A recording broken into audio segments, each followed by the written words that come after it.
Asdiqa, salam alaikum. Bonjour ou bonsoir les amis. J'espère que vous allez bien partout où vous vous trouvez. En tout cas, c'est ce que je vous souhaite.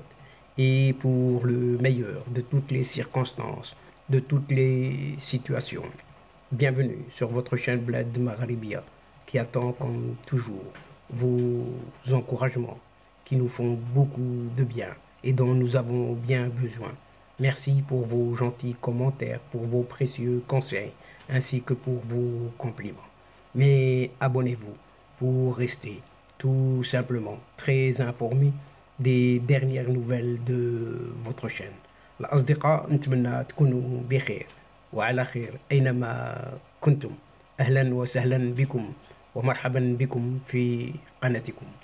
Cette séquence vidéo vous propose cette chronique qui se penche cette fois-ci sur cette question berbère, autrement dit Amazigh en Algérie, qui est totalement verrouillée de partout, parce qu'elle a prédit, cette Algérie, en tout cas son régime, ces racines-là d'un certain divorce complet, déjà longtemps annoncé, longtemps, depuis une certaine indépendance de 1962 entre nous, cela reste entre nous, et afin de lâcher du lest, rien qu'un tout petit peu, au mois d'avril 2022, le Tamazight fut reconnu comme une langue nationale par un système, non par un État, mais par un système qui tentait de garder une main mise au prix de certaines concessions de façade en cette Algérie. Les dirigeants du FLN, de ce Front de Libération Nationale, parti unique en cette Algérie et qui gouverne cette Algérie depuis cette fameuse indépendance, ces dirigeants affirmèrent en 2022, alors, contre toute évidence, contre l'histoire et contre même la linguistique, que l'Algérie est arabe purement et simplement, rien que cela. L'Amazigh et cette berbérité, c'est comme cela qu'on la nomme, furent donc vus comme un danger pour l'unité nationale de cette Algérie et comme une menace existentielle pour la survie de cet État algérien qui n'a jamais existé, inexistant. En cette Algérie, avec un certain Houari Boumediene Boukharouba, tiens, qui fut au pouvoir de 1965 jusqu'à sa mort en 1978, y compris avec son colistier, un certain petit abbé, son abbé. La politique d'arabisation devint systématique. Et cette politique reposa sur les conclusions d'une certaine ère, conférence nationale sur l'arabisation, qui se tint du 14 au 17 mai 1975 et qui fit totalement encadrer le pays par la langue arabe, niant ainsi toute existence d'une certaine Tamazight. L'omniprésence du FLN, de ce Front de Libération Nationale et de son pouvoir répressif fit que ce berbérisme fut à la fois nié et étouffé. C'est pourquoi au mois d'avril 1980, sa renaissance au grand jour provoqua une immense surprise. Tout est parti de l'interdiction d'une conférence d'un certain romancier et homme de lettres, Mouloud Maamri, à Tizi Ouzou, au mois d'avril 1980, événement qui fut le signal du printemps berbère, où nous avons vu qu'en 1988, l'ouverture dite démocratique donna une forte impulsion à la revendication berbériste, avec notamment la création du MCB, Mouvement culturel berbère. Et cette dernière création devint plus lisible car elle cessa de s'abriter derrière des paravents politiques qui jusque-là on avait masqué et canalisé la force. En 1989, Abbassi Badami et Ali Belhaj créèrent le FIS, ce Front islamique du salut, dont le programme était la création d'un État islamique arabe. Afin de tenter de freiner sa montée, ses autorités lui donnèrent des gages en accentuant encore davantage l'orientation arabo-musulmane de cette Algérie dans une démagogie de surenchère islamisante et pourquoi pas par là arabisante. C'est ainsi qu'au mois de juillet 1989, une loi fut votée qui interdisait la formation de partis politiques sur des bases tout simplement linguistiques. Entendez par là le berbère, le tamazight et rien d'autre. Et cette loi visait directement les berbéristes du RCD, ce parti, un autre parti, Rassemblement pour la culture et la démocratie, second grand parti à base berbère, après le FFS, Front des forces socialistes de Hussein Ait Ahmed. Enfin fut votée la loi du 16 janvier 1991 qui renforça encore l'exclusivisme de la langue arabe, de fortes amendes étant prévues pour les contrevenants.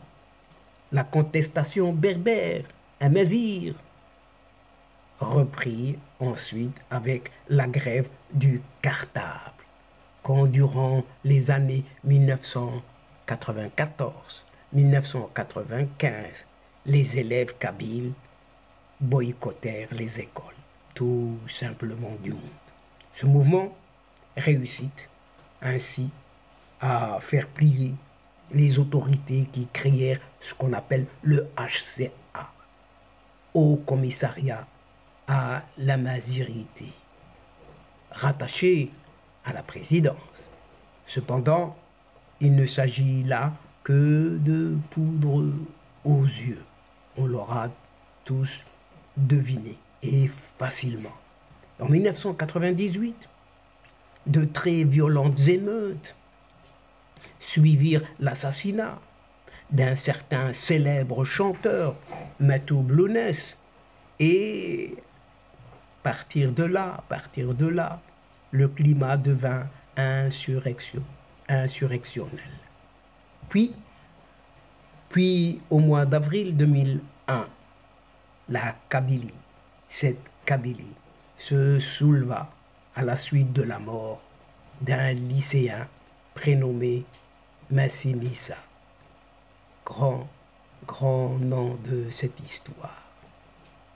Ce prénommé Massinissa fut abattu par la gendarmerie à Beni Douala et le 14 juin de la même année, des Kabyles marchèrent sur Alger avant d'être durement réprimés par sa propre police.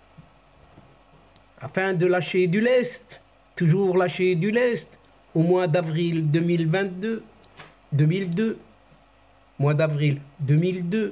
le tamazight fut reconnu comme langue nationale par un système et non pas par l'État. non pas par l'État, mais par un système qui tentait de garder la main, coûte que coûte, comme d'habitude, au prix de concessions uniquement de façade vis-à-vis du monde. En effet, alors que dans un pays d'à côté mitoyen, au Maroc, le tamazight, reconnu comme langue nationale, doit être enseigné à tous les élèves.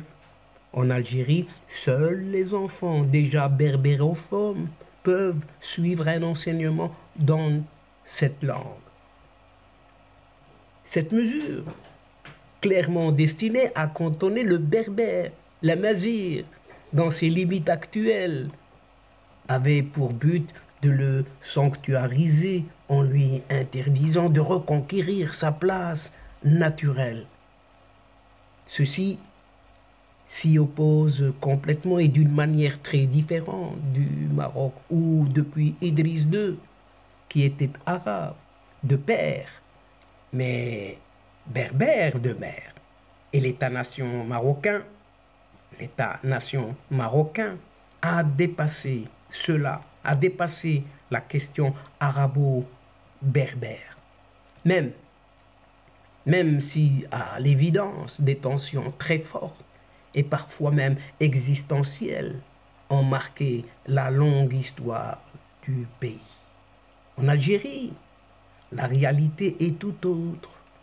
Comme cela a déjà été montré à plusieurs reprises que le fond du problème est celui de la jeunesse de l'État algérien, par manque d'identité, de civilisation. Et au moment de l'indépendance, la priorité des dirigeants algériens, qu'on appelle des dirigeants algériens, était d'empêcher, vraiment empêcher, l'éclatement du pays. Et pour cela, il était essentiel de donner une certaine cohérence à ces différentes composantes humaines rassemblées par la colonisation française de l'époque. La nécessité de l'unité se fit alors à travers un nationalisme arabo-musulman, niant la composante berbère du pays, la composante amazigh du pays. Les dirigeants du FLN, Front de Libération Nationale, affirmèrent alors que contre l'évidence, contre l'histoire et contre la linguistique, que l'Algérie est arabe. Rien que cela. Plus encore, selon eux, la conversion des Berbères à l'islam les avait inscrits de manière irréversible dans l'ère culturelle de l'islam, donc de l'arabité. Or, la mazirité affirmait la double composante du pays, berbère et arabe. Le parti FLN parla de dérives ethniques, racistes et xénophobes, menaçant même de détruire l'État en construction. Les Mazirs, et donc la berbérité, furent donc vus comme un danger pour l'unité nationale et comme une menace existentielle pour la survie de cet État algérien tout à fait naissant, à l'état d'embryon même. Voilà pourquoi, quelques semaines après l'indépendance, le 5 octobre 1962, un certain Ahmed Ben Bella clama de manière véhémente: nous sommes des Arabes, nous sommes des Arabes, et nous sommes que des Arabes. Et de son côté, un certain Abdelrahman Ben Hamida, ministre algérien de l'Éducation nationale, lui déclara que les Berbères, les Amazirs, sont une invention des pères blancs, rien que cela. Et la chair de Kabylie, de l'université, la chair de Kabylie, de l'université d'Alger fait purement et simplement supprimer, rayer des amphithéâtres de cette université.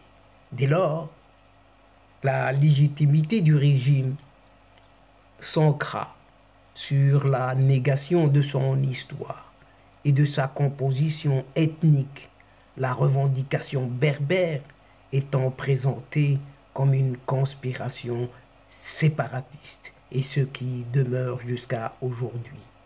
Déjà, durant la guerre d'Algérie, même quand ils étaient d'origine kabyle ou chaoui ou autre, pourquoi pas, eh bien, les dirigeants de ce FLN, de ce Front de Libération Nationale, avaient tout fait, mais vraiment tout fait, pour marginaliser les chefs berbères, les chefs amazirs, allant jusqu'à liquider les plus gênants d'entre eux, comme par exemple Abban Ramdan ou Amirouche, et isolant les autres comme Krim Belkacem ou Aït Ahmed. Ce qui fit que les Kabyles et les Chaouis et les autres et tant d'autres qui avaient mené la guerre contre la France se retrouvèrent au lendemain de l'indépendance, citoyens, citoyennes d'une certaine Algérie, algérienne, arabo-musulmane, niant leur identité le plus totalement possible, sans outre mesure, comme la nécessité de l'union contre la France les avait poussés à mettre entre parenthèses leurs revendications identitaires. Ils comprirent, mais un peu tard quand même, qu'ils avaient laissé le champ libre aux Jacobins arabophones. Et c'est ainsi que cette Algérie demeure jusqu'à aujourd'hui sans identité. Le problème fut encore plus compliqué que cela, par le fait que nombre de dirigeants partisans de la politique de l'arabité étaient des berbères. Entendez bien, des berbères, mais arabisés. À l'image d'un certain Houari Boumediene, alias Boukhrouba, d'un certain Chadli Benjdid, ou encore d'un certain Liamine Zerouel. Ne étaient-ils pas tous berbères, mais arabisés? Et nous touchons là au cœur du problème qui est celui de l'arabisation des berbères, des amazirs, autrement dit, sur une certaine recherche d'identité qu'on a essayé de retirer et qu'on continue de retirer justement à cette nation dont la langue est tout simplement